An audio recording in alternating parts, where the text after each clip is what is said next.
আসসালামু আলাইকুম। কেমন আছেন আপনারা সবাই? আশা করি সবাই ভালো আছেন।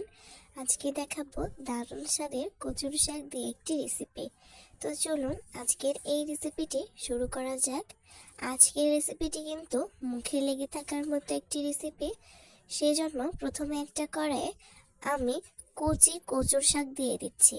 এই কচুর শাকগুলো কিন্তু একদম টাটকা। এখন তাতে দিয়ে দিব লবণ। লবণ দিয়ে ঢাকনা দিয়ে ঢেকে কিছুক্ষণ ধরে ভাপিয়ে নেব। কিছুক্ষণ পর এখানে দিয়ে দিচ্ছি থেতো করা আদা, থেতো করা রসুন। এখানে রসুনের পরিমাণটা একটু বেশি করে দিব। আর দিয়ে দিচ্ছি বেশি করে কাঁচামরিচ। কাঁচামরিচের পরিমাণটা একটু বেশি করে দিবেন। আর দিয়ে দিব পেঁয়াজ কুচি। এইগুলো দিয়ে চামচের সাহায্যে অল্প একটু নাড়াচাড়া করে মিশিয়ে নিতে হবে।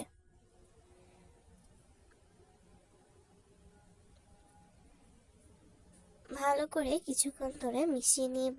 এখন দিয়ে দিব পানি। এখন এটাকে ঢাকনা দিয়ে ঢেকে ভালো করে কিছুক্ষণের জন্য ভাপিয়ে নিতে হবে। কিছুক্ষণ পর ঢাকনা তুলে চামচের সাহায্যে ভালো করে নাড়াচাড়া করে মিশিয়ে নিচ্ছি। এখন আবার ঢাকনা দিয়ে ঢেকে কিছুক্ষণ ধরে ভালো করে সিদ্ধ করে নেব। কিছুক্ষণ পর ফিরে এলাম। কিছুক্ষণ পর ঢাকনাটা তুলে আবার চামচের সাহায্যে ভালো করে নাড়াচাড়া করে মিশিয়ে নিচ্ছি। আর এই পর্যায়ে কিন্তু ভাপিয়ে নেওয়া শেষ। এখন চলে আসলাম মূল কাজে। কড়াই দিয়ে দিচ্ছি তেল। তেলটা গরম আসা পর্যন্ত অপেক্ষা করে এখন দিয়ে দিচ্ছি রসুন। রসুনগুলোকে আমি হালকা থেতো করে নিয়েছি। আর দিয়ে দিব তেজপাতা। রসুন এবং তেজপাতা একসঙ্গে দিয়ে ভালো করে চামচের সাহায্যে কিছুক্ষণ ধরে নাড়াচাড়া করে ভেজে নিতে হবে। এইভাবে করে অনবরত নাড়াচাড়া করে ভেজে নিয়ে এখন দিয়ে দিচ্ছি জিরা। আর তার সঙ্গে দিয়ে দিচ্ছি 2টা রুই মাছ। মাছের পিসগুলো দিয়ে ভালো করে নাড়াচাড়া করে কিছুক্ষণ ধরে অনবরত ভালো করে নেড়েচেড়ে ভেজে নিতে হবে। এইভাবে করে অনেকবার নাড়াচাড়া করে ভালো করে ভেজে নেবেন। এই পর্যায়ে যখন মাছগুলো ভেজে নেওয়া হয়ে যাবে তখন মাছগুলোকে আমি চামচের সাহায্যে ছোট ছোট করে টুকরা করে নিচ্ছি।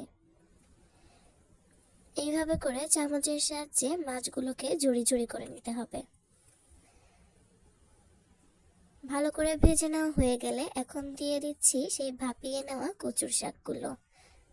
কচুর শাকগুলো দিয়ে ভালো করে চামচের সাহায্যে নাড়াচাড়া করে এখন মিশিয়ে নিব। এখন একটা ডাল ঘুটনির সাহায্যে ভালো করে নাড়াচাড়া করে এই শাকগুলোকে ভালো করে রান্না করে নিতে হবে। কিছুক্ষণ ধরে ভালো করে রান্না করে নিয়ে এখন দিয়ে দিচ্ছি চালের গুঁড়া। চালের গুঁড়া দিয়ে চামচের সাহায্যে আবার ভালো করে নাড়াচাড়া করে মিশিয়ে নিতে হবে।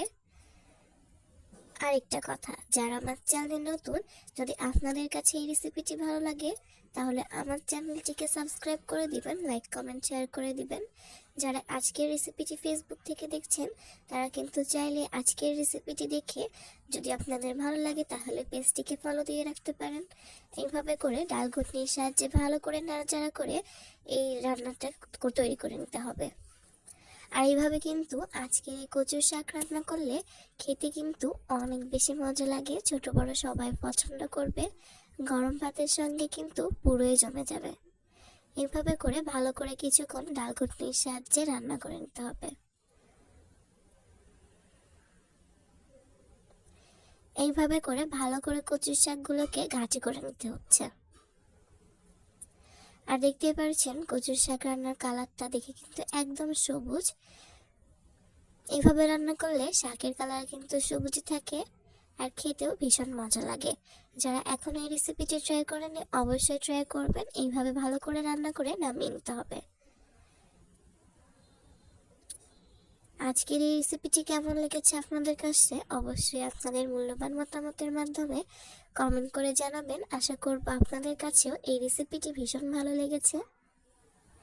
এভাবে আপনারা যারা এখনো ট্রাই করেননি অবশ্যই একবার হলেও ট্রাই করবেন। আশা করব আপনাদের কাছেও ভীষণ ভালো লাগবে। নতুন কোনো ভিডিওতে নতুন কোনো রেসিপি নিয়ে আপনাদের সামনে খুব শীঘ্রই হাজির হয়ে আসব।